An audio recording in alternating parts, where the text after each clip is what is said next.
science research. Although coaches and sports scientists have the pleasure of trying to help and improve athletes, they also have to be aware of both ethical and legal obligations. There are many ethical and legal responsibilities in which I need to be aware of when I'm observing and interviewing a female gymnast. The first one, friendship. Coaches must be concerned primarily with the well-being, safety, protection of the individual. I would maintain a friendly, professional relationship with the gymnast, as this would enable me to gain reliable information. However, coaches must ensure that no physical action on their part could be misunderstood. For example, hugging a participant, and make sure that any national governing body guidelines are followed. The second ethical and legal issue is competence. This is the ability level of the coaches. Approved coaching awards by NGBs show the different level of coaching practice. As an observer, I would need to be competent in my research skills and have the coaching and knowledge of being able to identify what I'm aiming to research. I must use language that is clearly understood to achieve good research results. I'd also look for help from senior coaches when observing a gymnast to help improve my competence levels over this period of time. The third issue is confidentiality. As an observer, I would of course gather information about individual gymnasts, and it is vital that I not only adhere to data protection laws, but also respect what an individual would be comfortable in revealing about themselves. There are some occurrences where confidential information may still need to be disclosed to a third party. For instance, you would need to share information where it is needed for a recommendation for employment, or where it is required in relation to disciplinary action involving a gymnast. It would be advisable to get the gymnast to sign consent for any filming or photography in my research. Fourth legal issue is conduct. Particularly as I would be dealing with young people who would look up to me, it is important that my conduct is exemplary. My ethics and attitudes will directly affect the behaviour of gymnasts I am observing. The health, safety, welfare and education are a major priority and would come before the reputation of the organisation. I would display and promote high standards of behaviour and never criticise gymnasts, and encourage fair play and respect for officials and coaches to make sure I am a good role model to the participants. I would also tell participants that their information is valued and the data is respected to encourage reliable results. I would refrain from advising the participants, as I do not want to have influence on my final results. Now I will look at the implications of not working ethically and legally.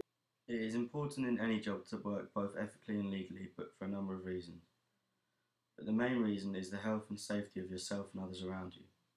If you do not abide by the rules set by NGBs such as BASES, the British Association of Sport and Exercise Science, yourself and others will be at high risk of injury, child abuse, emotional damage, etc., rather than if you conform to the ethical and legal standards.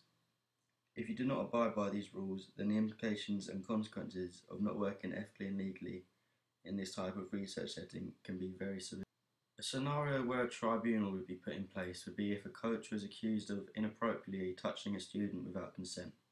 For example, if a student wasn't controlling their arms correctly when carrying out a move, the coach may take hold of their arms and put them in the correct position.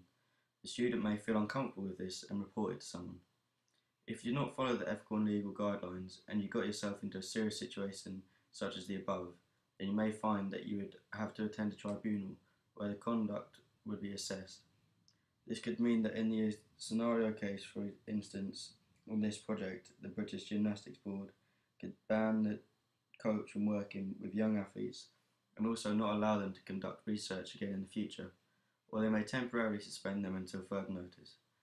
To prevent this from happening, before the student gets involved in the class, the coach can ask the student or parent guardian for the student to sign a disclaimer, which states that the coach will have to make contact with the students in order to provide the best coaching possible.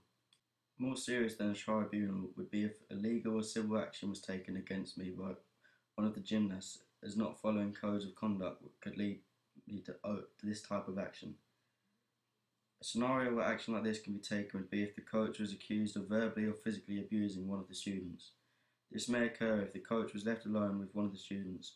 For example, if the coach gave a lift home to a student and afterwards the student accused the coach of physically abusing or verbally abusing them, there would be no witness to back the coach up, even if they hadn't done any of the previous. This means that working with young people, you have to be careful not to leave yourself open to any accusations of physical abuse. Consequently, this could lead to a fine, a ban from working with young people, and in extreme cases, a judicial sentence. Another consequence of not working ethically or legally is that the athlete may not want to take part in future research, not only with myself but also with other researchers.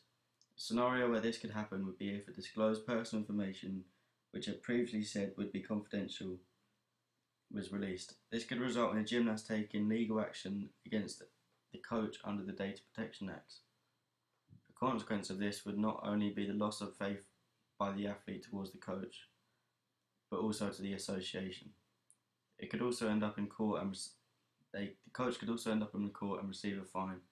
To prevent this from happening, the coach should ensure that all disclosed information is securely locked away to prevent any unwanted information from being exposed. If the researcher is not to work ethically and legally, they may find that their research is made invalid. A scenario where something like this may happen would be if the researcher manipulated and made up results in an attempt to improve their work, but was ultimately found out by other researchers. This means that all the work the researcher had produced was invalid, and all future work would lose credibility, as well as present work and past.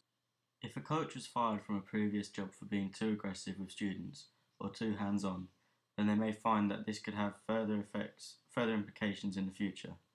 A scenario where something along these lines may happen would be if a coach was fired from a previous coaching job for being too aggressive, so as a result decided to go for an interview for another coaching job with a different company.